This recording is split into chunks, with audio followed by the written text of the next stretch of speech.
Hey, when people think of a salesperson, what image do you think comes to mind? Is it sleazy?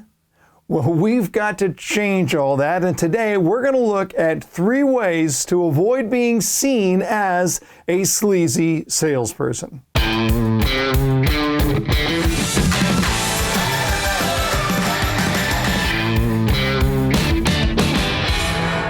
All right, I want you to picture in your mind this picture of that sleazy salesperson. Okay, just get the image in your mind. Now, do me a favor, in the comments below, tell me some of the characteristics of that stereotype. What are you seeing in your mind's eye? What comes to mind?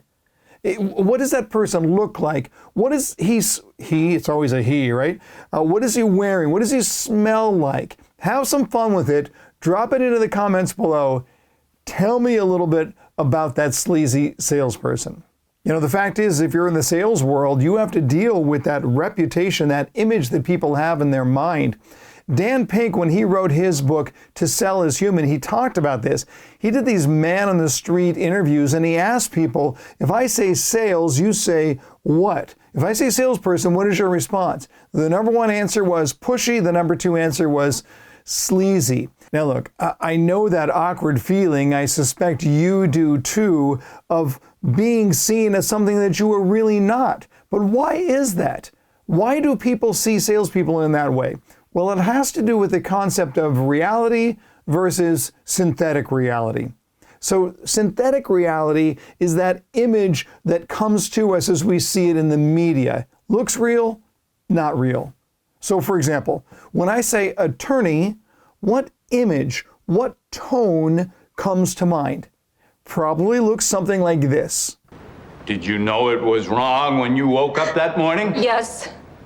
He's badgering, Your Honor. Sit down and shut up, Mr. Feynman. Overruled. Right? Is that what it looks like?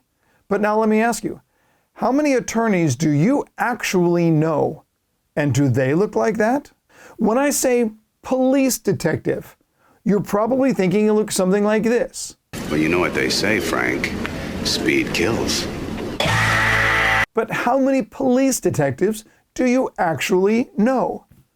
You see, we are haunted in some ways by our own subconscious.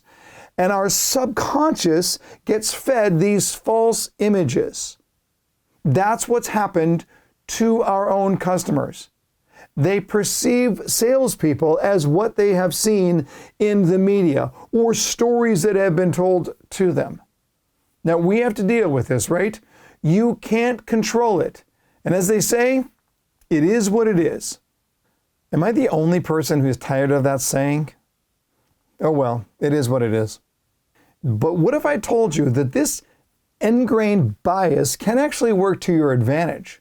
Because you see, your customer expects you to be that guy, that image of the slick salesperson. So what happens when instead they meet with somebody who is inherently nice, who is inherently kind? You know what it forces the customer to do? It forces the customer to reassess very quickly. Because what it means is that what they were expecting is not what they are getting. And that's a very pleasant surprise. Just think of it this way. Imagine that you're getting audited. By Tom Hanks. Nice. So what do we want to do here? We want to do all we can to very, very quickly set the tone and show our customer, I am not who you are worried about. 3 strategies to do that. First of all, empathy for the customer's experience. I don't care what you're selling. I don't care how great your product is. It doesn't matter unless it connects to the customer's need. So it begins with this idea that I want to go in feeling what the customer feels. I'm talking to them because there's a pain point. I need to know what that is. Second strategy, you need to make a unilateral decision towards kindness. Unilateral. One-sided.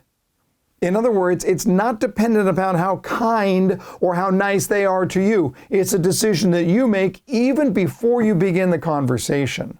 See, when I make that decision, I own that. And that leads me into strategy number 3, to outlast any negativity. Outlast the negativity.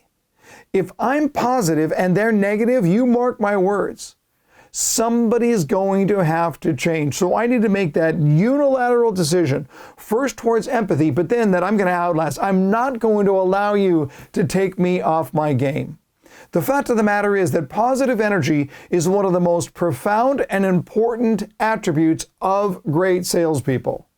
Now listen, by the way, if you want to fight negativity, you need to feed yourself positivity.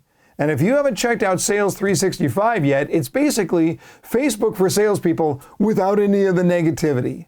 It's free to download. You can join a community of salespeople who want to give sales a much better name and a much more positive name. The link is in the description below. So thanks for watching another 5-minute sales training. If you're new here, please hit that subscribe button and the like button too, if you don't mind. Your engagement helps us to get these weekly lessons in front of even more salespeople. Thanks for watching. Until next time, learn more to earn more.